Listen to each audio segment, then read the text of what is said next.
ತಾ ಹೇಳಿದನಲ್ಲವೇ, ನಾ ಕೈ ಬಿಡೇನು, ನಾ ಕೈ ಬಿಡೇನು. ಆ ಮಾತು ಹೇಳಿದನಲ್ಲ, ತಾ ಹೇಳಿದನಲ್ಲವೇ.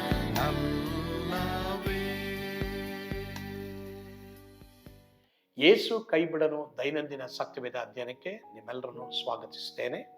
ಇಂದು ನಾವು ವಿಮೋಚನ ಕಾಂಡ 10ನೇ ಅಧ್ಯಾಯ 21ರಿಂದ 23ನೇ ವಚನ ಧ್ಯಾನ ಮಾಡೋಣ. 3 ದಿನ ಕಾರ್ಗತ್ತಲೆ ಉಂಟಾಯಿತು. ಈ ವಿಷಯದ ಕುರಿತು ನಾವು ಧ್ಯಾನ ಮಾಡ್ತೇವೆ. ಓದಿಕೊಳ್ಳೋಣವಾ? ತರುವಾಯ ಯೆಹೋವನು ಮೋಶೆಗೆ, ಆಕಾಶಕ್ಕೆ ನಿನ್ನ ಕೈ ಚಾಚು, ಆಗ ಐಗುಪ್ತ ದೇಶದಲ್ಲೆಲ್ಲ ಕತ್ತಲೆ ಉಂಟಾಗುವುದು.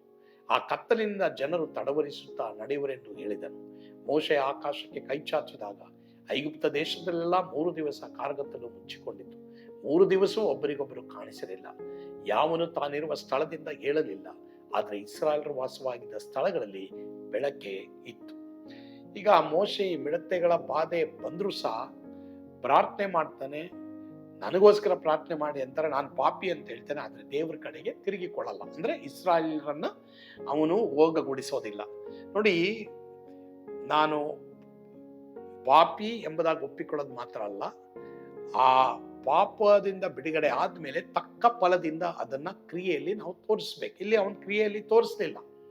ಅದಕ್ಕೆ ಇಲ್ಲಿ ದೇವರು ಈಗ ಏನ್ ಹೇಳ್ತಾ ಇದ್ದಾರೆ, ಮೋಶೆಗೆ ನಿನ್ನ ಕೈ ಚಾಚು, ಆಕಾಶಕ್ಕೆ ನಿನ್ನ ಕೈ ಚಾಚು, ನಾನು ಇಲ್ಲಿ ಐಗುಪ್ತ ದೇಶದಲ್ಲ ಕತ್ತಲೆಯನ್ನ ಉಂಟು ಮಾಡ್ತೇನೆ. ಕತ್ತಲೆಯಿಂದ ಜನರು ತಡವರಿಸುತ್ತಾ ನಡೆಯುವರು. ಆಗ ಮೋಶೆ ಐಗುಪ್ತ ದೇಶದ ಆಕಾಶಕ್ಕೆ ಕೈ ಚಾಚಿದಾಗ ಆ 3 ದಿವಸ ಕಾರ್ಗತ್ತಲು ತುಂಬಿತು. 3 ದಿವಸ ಒಬ್ಬರಿಗೊಬ್ಬರು ಕಾಣಲಿಲ್ಲ. ಹೀಗೆ ಯಾರು ತಮ್ಮ ಸ್ಥಳದಿಂದ ಹೇಳಿಲ್ಲ, ಎಲ್ಲ ಮಲ್ಕೊಂಡಿದ್ರು.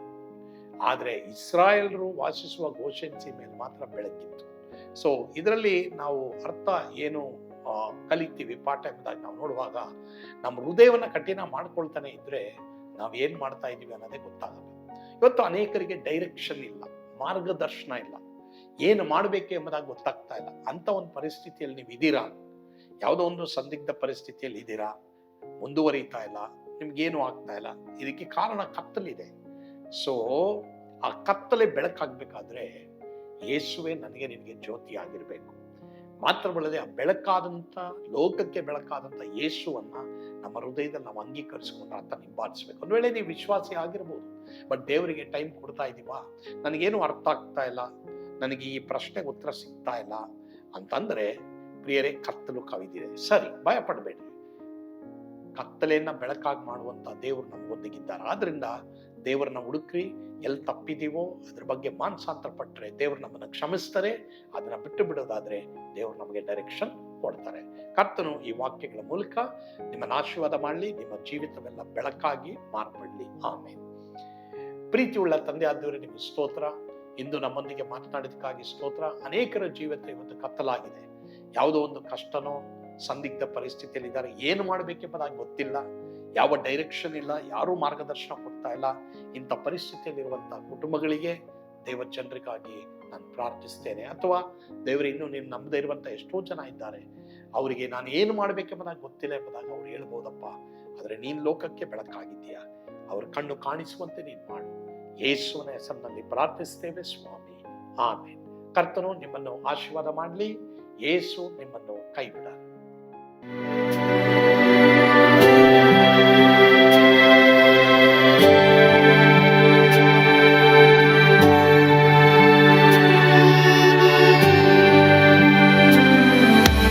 ನಾನು ಪಾತ್ರದಲ್ಲಿ ಇರುವಾಗಲೂ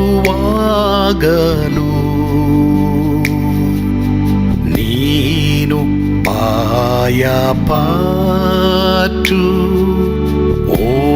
ಓಡಬಾರದು. ನನ್ನ ಮಾತನಂಬಿ ಸ್ಥಿರವಾಗಿರು. ನಿನ್ನ ಬಿಡಲಾರೆ, ಬಿಡೆನು ಎಂದೆಂದಿಗೂ.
ಯೇಸು ಸ್ವಾಮಿ ಬಾರುವಾತನು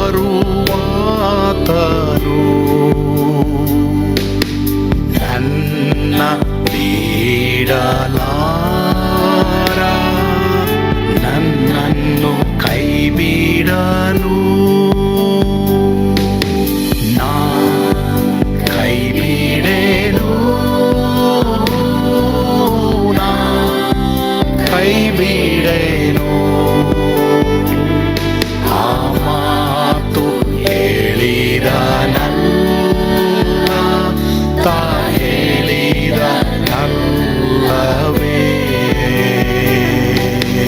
ನಾ ಕೈ ಬಿಡೆನು,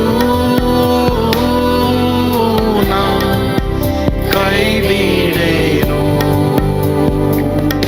ಆ ಮಾತು ಹೇಳಿದನಲ್ಲ, ತಾ ಹೇಳಿದನಲ್ಲವೇ.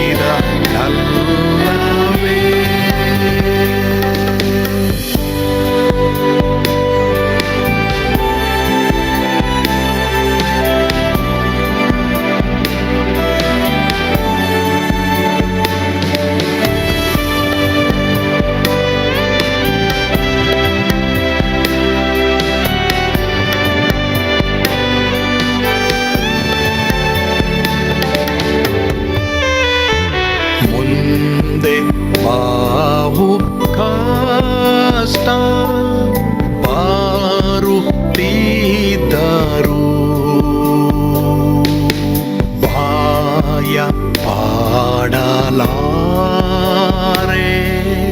ಸ್ವಾಮಿ ಇದ್ದಾನೆ. ಬಾಲವಾಗಿ ನಿಂತು ಹರ್ಷಗೊಳ್ಳುವೆ,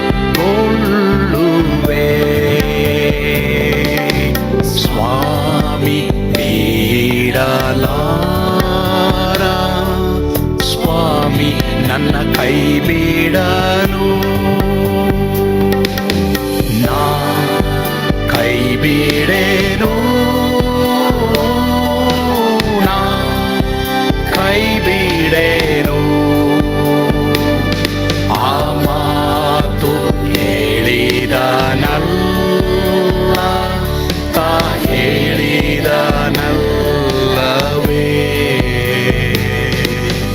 ನಾ ಕೈ ಬಿಡೆನು, ನಾ ಕೈ ಬಿಡೆನು. ಆ ಮಾತು ಹೇಳಿದನಲ್ಲ, ತಾ ಹೇಳಿದನಲ್ಲವೇ. ತಾ ಹೇಳಿದನಲ್ಲ